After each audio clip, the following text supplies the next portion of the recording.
dia set. Jadi himpunan adalah kumpulan objek-objek yang berbeda. Ya. Objek di dalam himpunan disebut elemen, unsur, atau anggota.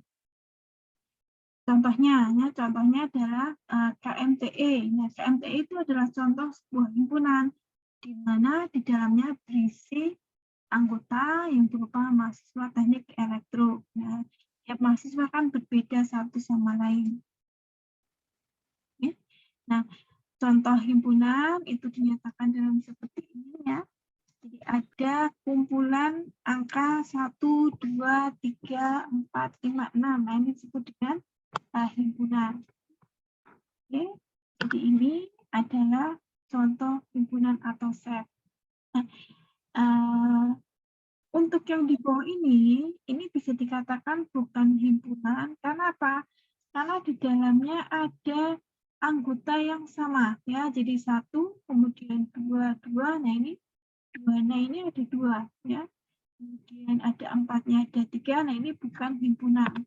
Kalaupun dia dinyatakan sebagai himpunan, maka dikatakan sebagai himpunan ganda atau multiset ya. Tapi ini nanti ya kita yang bahas mengenai himpunan di mana objek-objeknya beda. Nah, himpunan, di dalam himpunan itu urutan elemen tidak penting ya. Jadi misalkan 1, 5, 3, 4, 6 ditulis seperti itu tidak masalah ya. Tidak masalah ya. Kalau kita menunjukkan himpunan itu sebagai satu persatu anggota elemen atau unsur. Nah, cara penyajian himpunan ya, pertama bisa dengan merincikan ya, atau memberikan list atau memberikan enumerasi ya istilahnya. Jadi setiap anggota himpunan itu disebutkan ya.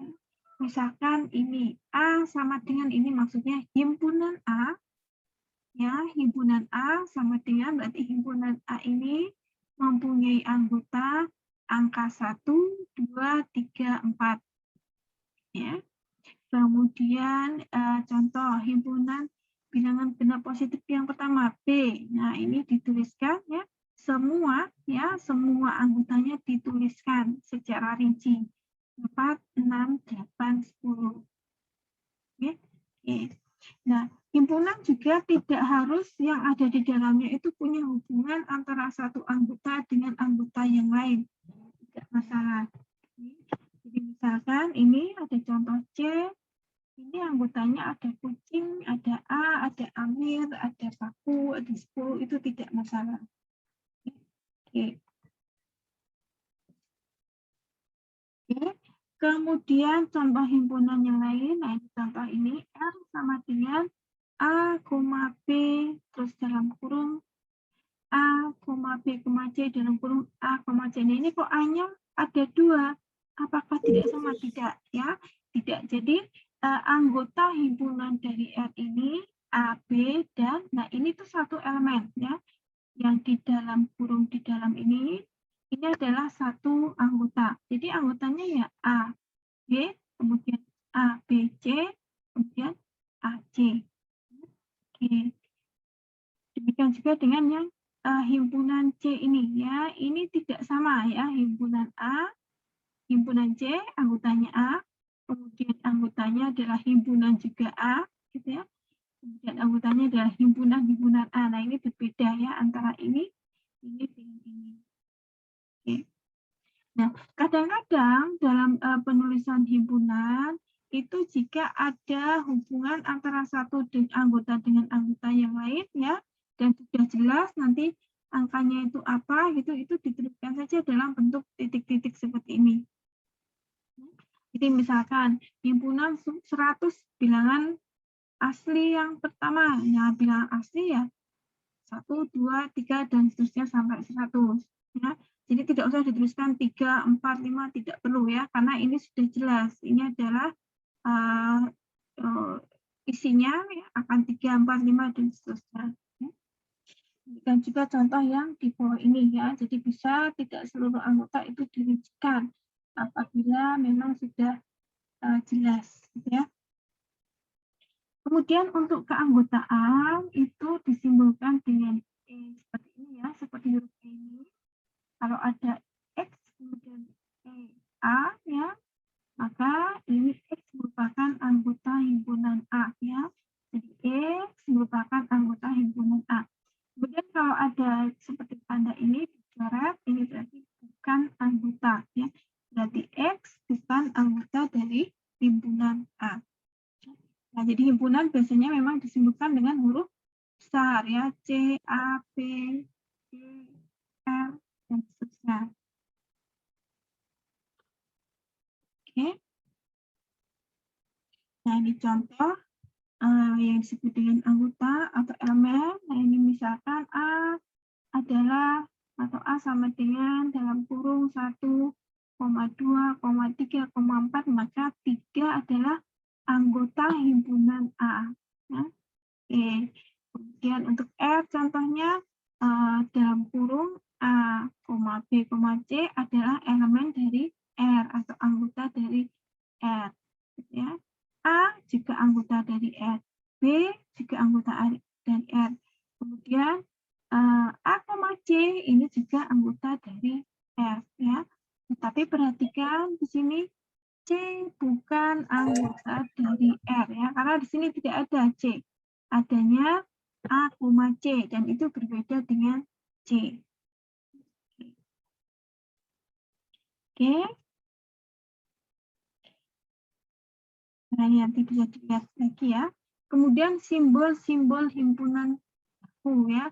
Jadi ini adalah simbol untuk himpunan yang dipakai ya, sudah dipakai untuk dalam kajian-kajian ilmiah. Pokoknya dalam dunia ilmiah itu memang P itu biasanya dipakai untuk himpunan bilangan bulat positif ya.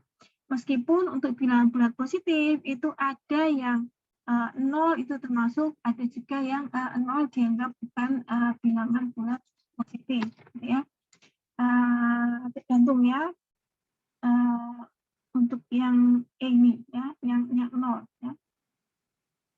Nah, kemudian untuk N itu biasa digunakan untuk menyebutkan himpunan bilangan alami atau natural ya, mulai dari 1, 2, 3 dan seterusnya ya. Kemudian untuk himpunan bilangan bulat yang baik positif maupun negatif itu sering digunakan huruf besar ya. Kemudian untuk bilangan rasional ya, jadi bilangan rasional adalah bilangan real yang bisa ditunjukkan dalam bentuk pecahan desimal seperti ini. Jadi bilangan rasionalnya bisa dalam bentuk pecahan min 3/4 dan seterusnya ya. Kemudian dituliskan dalam bentuk desimal juga bisa ya. Biasanya simbolnya menggunakan G. Ya. Kemudian untuk R itu biasanya himpunan bilangan real. Ya. Himpunan bilangan real itu bilangan apa? Ya, semua bilangan yang ada pada garis bilangan. Ya. Oke, dan tidak termasuk akar negatif. Itu untuk bilangan real. Dan untuk bilangan kompleks sering digunakan C ya. Oke. Kemudian yang perlu diperhatikan adalah himpunan yang universal itu disimbolkan dengan semesta ya. U. U ini untuk himpunan semesta. Nah, U ini macam-macam sebenarnya ya. Misalkan himpunan semestanya adalah himpunan bilangan real ya.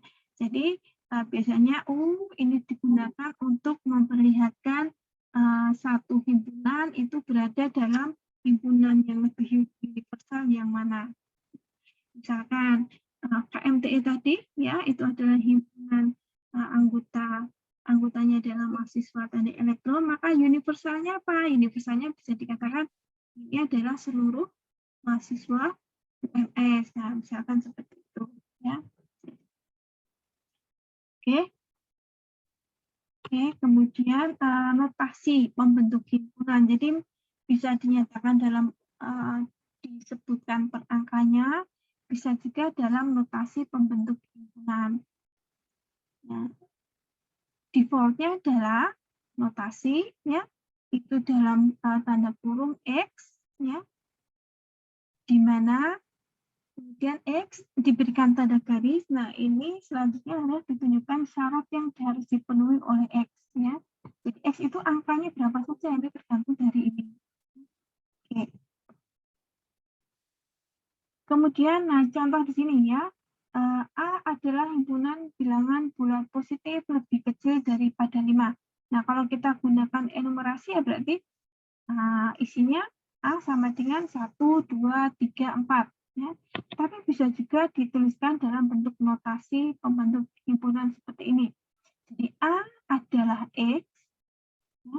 A itu X, tapi X-nya yang mana? X adalah elemen P. Ya. P itu bilangan positif. Ya. Dan syaratnya X lebih kecil daripada 5. Nah, ini dimaksud dengan notasi pembentuk himpunan ya. Jadi A ini bisa dituliskan dalam bentuk yang ini ataupun yang di list ya semua anggotanya. Nah, mungkin yang perlu diingat untuk notasi pembentuk himpunan ini adalah kadang-kadang dituliskan seperti ini. Jadi intervalnya itu dituliskan ya, misalkan interval A, B ya. Jadi maksudnya X itu nilainya akan berada di antara A dengan B ya. Nah, kalau syaratnya adalah A lebih kecil dan sama dengan X dan B lebih kecil dan X lebih kecil dan sama dengan B ya. Berarti untuk interval ini A juga termasuk anggota himpunan, B juga termasuk anggota himpunan. Nah, kalau seperti itu kadang-kadang intervalnya kita tulis seperti ini ya. Tanda kurung tapi tanda kurung siku ya. Nah, kemudian untuk yang tidak ada sama dengannya kita beri tanda kurung bukan siku, tanda kurung biasa.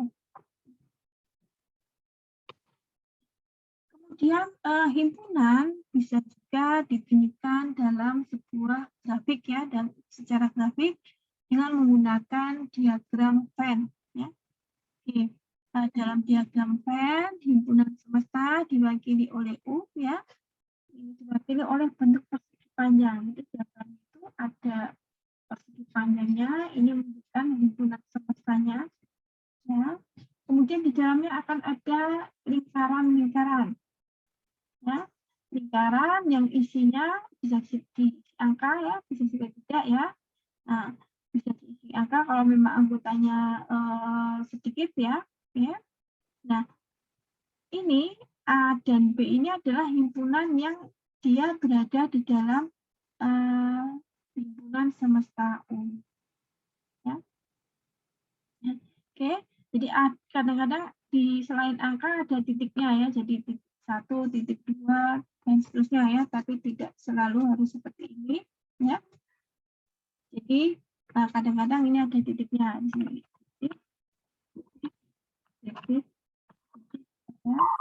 Titik, dan seterusnya ya. Oke. Jadi di sini ya angka maupun titik-titik tadi digunakan untuk mewakili ya elemen tertentu atau anggota himpunan tertentu ya. Jadi misalkan seperti ini kalau kita lihat ya diagram Venn, berarti apa? Ada dua himpunan dalam semesta U ini ya. Ada dua himpunan. Apa? Himpunan A dan himpunan B.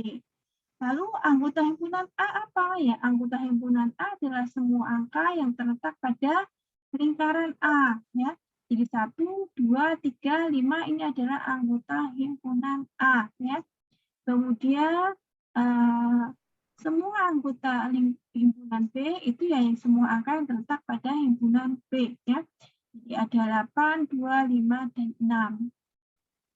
Lalu semestanya, ya semestanya kalau ditunjukkan angka ya berarti semestanya adalah selain semua ya semua angka-angka yang di dalam A maupun di dalam B ditambah angka yang berada di luar A dan B. Nah, untuk contoh di sini ya maka semestanya adalah 1, 2, 3, 4, 5, 6, 7, 8 ya itu semesta ya. Dan semesta. Nah, Diagram Venn ini sering digunakan untuk menunjukkan hubungan antara satu himpunan dengan himpunan yang lainnya. Contohnya di sini untuk menunjukkan hubungan antara himpunan A dan himpunan B. Nah, sekarang kardinalitas. Nah, jumlah elemen di dalam suatu himpunan itu disebut sebagai